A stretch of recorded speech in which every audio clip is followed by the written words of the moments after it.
唯一希望，快把他控住！他还得给出2条路，我该如何抉择？这笔划算的买卖，便几乎代表着陨落。这银色眼眸一旦睁开，我也不再多说，以更高的价码。既如此，我来输出。真宇，该轮到我了。绝望中沉沦。 Halo kalian semua, selamat datang di channel Donghua Master. Bagaimana kabar kalian semua? Mimin harap kalian semua baik-baik saja. Dan pada video kali ini kita akan membawakan kontes spoiler dari serial Donghua Soulstar episode ke-202 yang pada cerita sebelumnya Lo Feng telah terjebak di dalam penjara Ice Hell, yang di sana singkatnya Lo Feng memiliki harapan untuk bisa keluar dari penjara tersebut, yaitu dengan Lo Feng yang harus bisa mengalahkan para tahanan lainnya. Dan juga kemarin Lo Feng telah membuat teknik baru yang merupakan teknik tingkatan dari cambukan ekor binatang ataupun teknik pencerahan 10.000 diagram bintang, yang kemarin juga Lo Feng berhadapan dengan Kaisar Lightning Racing, yang singkatnya dalam pertarungan duel tersebut Lo Feng melarikan diri dan Lo Feng dicegat oleh Kaisar Silver Eye, dan itu merupakan inti cerita pada cerita sebelumnya. Dan kalau gitu pun sekarang langsung saja kita masuk ke bagian cerita terbaru. Cerita ini berlanjut dengan pertarungan Lo Feng melawan Kaisar Silver Eye, yang dalam pertarungan tersebut Kaisar Silver Eye menyerang Lo Feng dengan teknik telapak tangan kristal raksasa, dan Lo Feng menghadapi serangan tersebut dengan teknik cambukan ekor binatang, yaitu dengan menggunakan 16 bintang tersegel. 凭账号卡运气，我可以绝望中沉沦。仪式，分析。怎么不敢？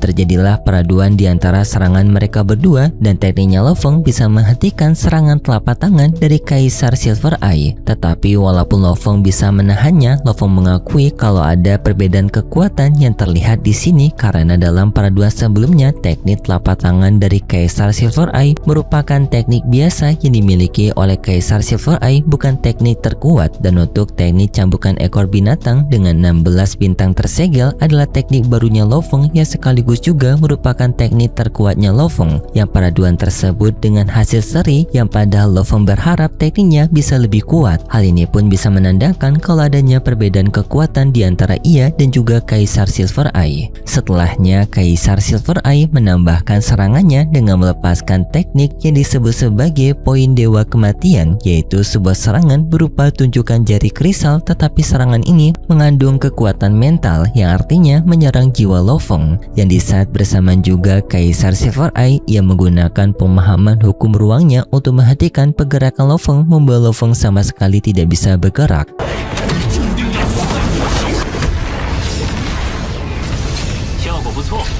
Dan Lo Feng pun mendapatkan serangan dari poin dewa kematian, yang serangan itu menyerang jiwanya Lo Feng. Tetapi berkat kekuatan jiwa Lo Feng yang telah ditingkatkan dari warisan kekuatan mental dan juga harta lainnya, membuat Lo Feng bisa terbebas dari serangan tersebut, dan Lo Feng bisa selamat dari serangan poin dewa kematian. Yang hal itu pun membuat Kaisar Silver Eye dan juga para penonton lainnya yang menonton itu menjadi sangat kaget, karena biasanya pejuang siapapun yang telah menghadapi serangan dari poin dewa kematian Kaisar Silver Eye akan langsung kehilangan nyawanya, tetapi Lo Feng dapat selamat dari serangan itu. Setelahnya pun Kaisar Silver Eye ia kembali melepaskan serangan ketiganya sekaligus serangan terakhirnya yang merupakan teknik utama dari Kaisar Silver Eye, yaitu sebuah teknik yang disebut sebagai Silver Stare. Dengan Kaisar Silver Eye ia mengeluarkan mata utamanya yang berada di dahinya, yang dari mata tersebut langsung mengeluarkan serangan mental yang sangat kuat, lebih kuat daripada serangan sebelumnya mengarah kepada Lo Feng, yang langsung membuat Lo Feng terkena serangan itu. Bahkan pertahanan dari sayap Shawu dan juga armornya Lo Feng dapat ditembus oleh teknik tersebut, yang awalnya Lo Feng terpengaruhi oleh ilusi dari Kaisar Silver Eye, tetapi di sini Lo Feng ia dapat melawan ilusi tersebut karena pengalamannya yang telah menghadapi ujian 6000 tahun, yaitu ujian hidup mati dari menara jiwa.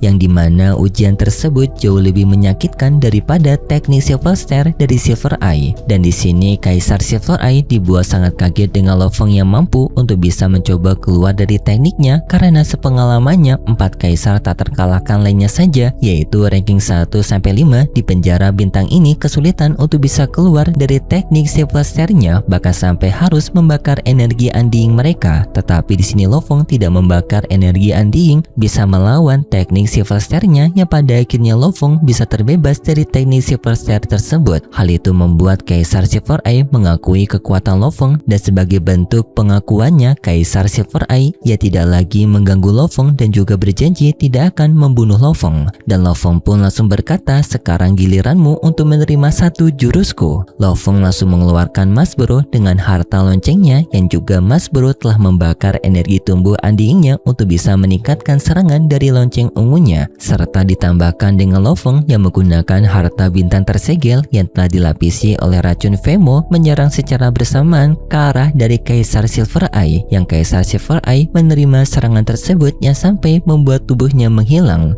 该轮到我了，并不觉得自己会死在这儿。杀你！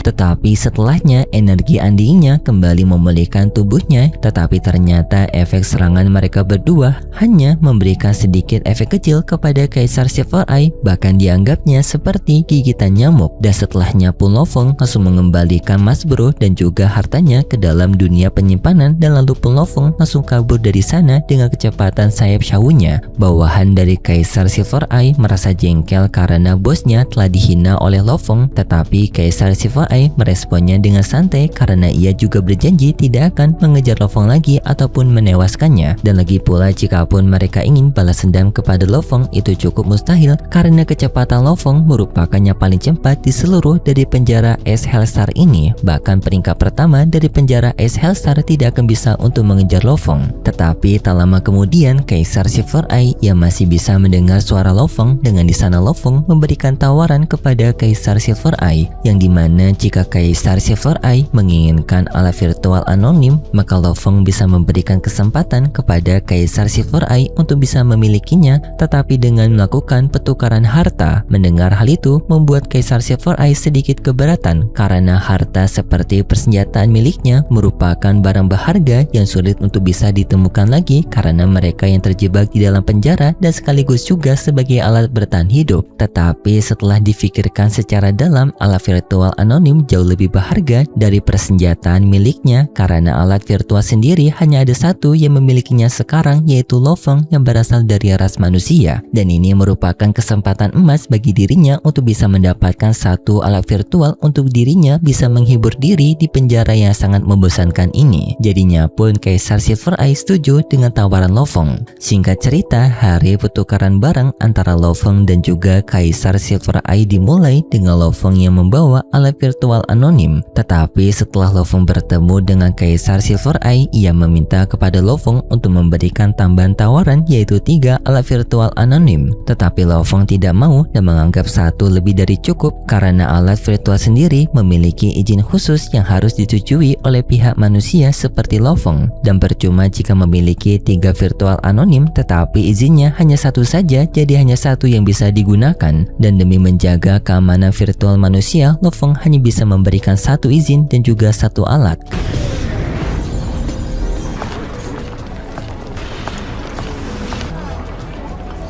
Kaisar Silver Eye tidak memiliki pilihan lain untuk menerima tawaran itu, dan setelahnya Kaisar Silver Eye memberikan hadiah kepada Lo Feng, yaitu berupa senjata kapak tingkatan tinggi yang disebut sebagai Viridescan X. Dan setelahnya mereka berdua melakukan pertukaran, dan setelah Kaisar Silver Eye mendapatkan alat virtualnya, ia langsung mencobanya, dan di sana ia dibuat sangat takjub dengan keindahan dari dunia virtual dan banyak hiburan di sana, membuat ia seketika tidak menyesali pertukaran ini.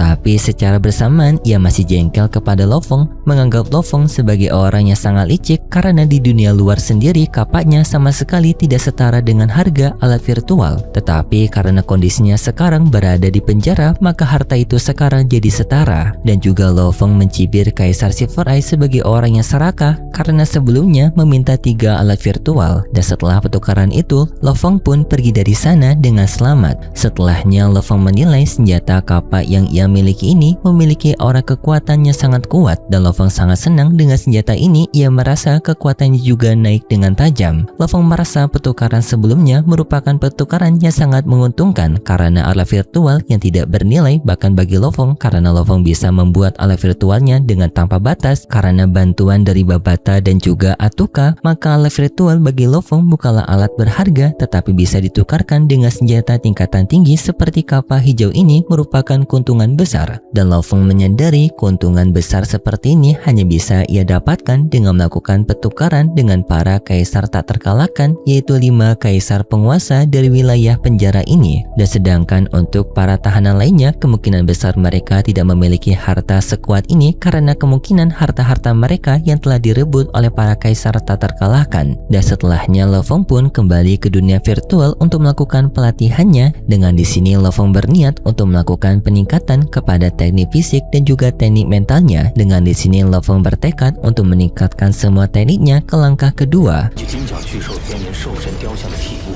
先将念灵寄托在兽冰域中强者林立。 Setelahnya pun guru Lo Feng, penguasa kota Primal, datang menemui Lo Feng bertanya mengenai pertarungan Lo Feng di dunia luar sudah berapa banyak Lo Feng menghadapi lawan. Lo Feng hanya menjawab 2, yaitu Kaisar Lightning Racing dan juga Kaisar Silver Eye. Tetapi penguasa kota Primal ia tidak suka kepada Lo Feng yang melakukan pelatihan pembaca roh ataupun pelatihan mental karena Lo Feng yang berada di jalur dari teknik Dewa Binatang. Penguasa kota Primal menegur keras Lo Feng dengan mengatakan bahwasanya tubuh Lo Feng itu telah sangat cocok dengan teknik Dewa Binatang yang sekarang telah mendapatkan peningkatan dari kristal Sue Luo ataupun kristal Sungai Darah yang membuat Lo Feng sekarang telah berada di tingkatan dari Black Warrior. Dan jika Lo Feng sekarang tidak berfokus untuk peningkatan kekuatan fisiknya dan malah berfokus kedua jalur, yaitu sekarang antara kekuatan fisik dan juga kekuatan mental, maka Lo Feng tidak akan pernah bisa untuk menguasai puncak dari teknik Dewa Binatang. Dan hal ini membuat penguasa kota Primal sedikit kecewa dengan pilihan Lo Feng yang bisa dibilang tidak bijak karena terlalu percaya diri memilih 2 jalur yang berbeda. Memiliki alasan baik kepada Lo Feng untuk memilih salah satu saja, terutama jalur fisik dan juga jalur Dewa Binatang, karena jika Lo Feng bisa berfokus pada peningkatan ini, maka Lo Feng bisa memiliki potensi yang besar untuk berada di ranah Universe Master. Sayang banget jika teknik Dewa Binatang tidak dimaksimalkan oleh Lo Feng. Menurut penguasa kota Primal, Lo Feng merenung dengan tawaran dari penguasa kota Primal, tetapi Lo Feng pada akhirnya tetap berada di jalannya, yaitu ia akan menempuh 2 jalur sekaligus. Tetapi jika di masa depan nanti 2 jalur ini malah terbukti salah bagi Lo Feng, maka Lo Feng akan membuang salah satu dari jalan ini. Penguasa kota Primal tetap menghargai pilihan Lo Feng dan ia akan tetap mendukung Lo Feng karena bagi penguasa kota Primal, Lo Feng sekarang hanya perlu membuktikan apakah ia salah ataupun benar, yaitu dengan melihat hasil akhirnya Lo Feng. Singkat cerita, kita berpindah kepada Kaisar Skywolf, yaitu merupakan penyusun dari ranking dari penjara ini, yang di sana ia telah mendengar pertarungan Lo Feng melawan Kaisar Lightning Racing dan juga melawan Kaisar Silver Eye. Yang hal itu memberikan arahan baru bagi Kaisar Skywolf untuk menaruh Lo Feng juga pada daftar ranking baru, yang di sana Kaisar Skywolf menambahkan Lo Feng pada daftar nomor ke-6, yang artinya sudah mendekati kekuatan dari Kaisar tak terkalahkan. Ya, sekaligus juga Kaisar Skywolf memberikan sayembara kepada para tahanan lainnya untuk bisa mencarikan Lo Feng dan menemukan Lo Feng untuk datang ke tempatnya, dan ia memberikan 2 janji. Orang yang bisa menemukan Lo Feng maka akan mendapatkan backingan dan juga dilindungi selamanya, dan kedua berjanji yang dimana janjinya untuk Lo Feng bahwasanya ia tidak akan menewaskan Lo Feng. Yang langsung pun sayembara tersebut tersebar kepada para tahanan lainnya yang membuat mereka tertarik untuk bisa menemukan Lo Feng karena tawaran dari pelindungan Kaisar Skywolf. Tetapi karena Lo Feng yang bersembunyi di dalam detektornya yang membuat keberadaan Lo Feng sama sekali tidak bisa dideteksi oleh kekuatan mental siapapun, yang membuat Lo Feng sama sekali tidak bisa ditemukan oleh tahanan lainnya. Bahkan sampai ratusan tahun telah berlalu dan Lo Feng masih belum bisa ditemukan oleh tahanan manapun.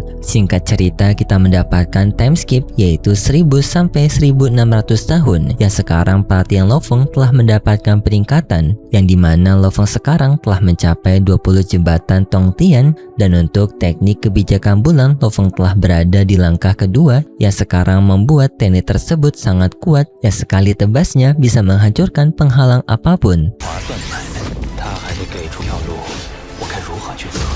Tetapi untuk senjata mentalnya Lo Feng seperti Dagger Bintang ternyata mendapatkan kesulitan, dan penguasa kota Primal menyadari Lo Feng sekarang sedang kesulitan untuk menguasai teknik mentalnya, dan di sana pun penguasa kota Primal kembali lagi untuk memberikan penjelasan kepada Lo Feng bahwasanya jalan yang dipilih Lo Feng merupakan jalan yang keliru. Kota Primal menjelaskan awal-awal jalan yang dipilih Lo Feng yaitu antara fisik dan juga mental mungkin akan saling membantu karena keduanya bisa saling menginspirasi. Tetapi setelah berada di tahapan yang lebih tinggi yaitu 3 sampai seterusnya, maka kedua jalan ini tidak akan lagi saling sejalan, melainkan mereka akan bertolak belakang dan akan merugikan Lo Feng, yang dimana akan membuat fokusnya Lo Feng terpecah. Apalagi jika Lo Feng menuju ke langkah ke-7 yaitu level Universe Master itu sudah berada di level yang sangat sulit, dan jika Lo Feng tetap mempertahankan prinsipnya, maka bagi penguasa kota Primal, Lo Feng mustahil untuk bisa mencapai tingkatan puncak. Penguasa kota Primal kembali lagi bertanya apakah kau masih bersikeras mengelola 2 jalur ini. Lo Feng pun menjawab iya, ia akan tetap berada di jalur ini dan ia akan membuktikan dengan pencapaiannya. Penguasa kota Primal masih yakin kalau pilihan Lo Feng masih salah dan biarkan saja pengalaman yang memberikan pelajaran kepada Lo Feng, dan penguasa kota Primal yakin Lo Feng akan menyerah pada tahapan langkah keempat dari teknik mental ataupun teknik fisik. Maka dari itu Lo Feng akan sadar kalau jalannya keliru. Setelahnya Lo Feng keluar dari pelatihannya, dan di sini Lo Feng bertekad untuk membuktikan kepada penguasa kota Primal bahwasanya ia tidak salah pada jalannya. Dan sepertinya untuk pembahasan konten spoiler sampai di sini dulu.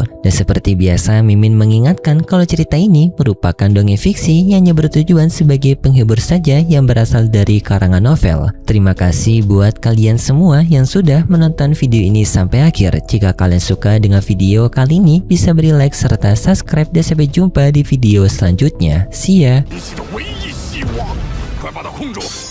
他还得给出2条路，我该如何去策？这笔划算的买卖，便几乎代表着陨落。这银色眼眸一旦睁开，我也不再多说，以更高的价码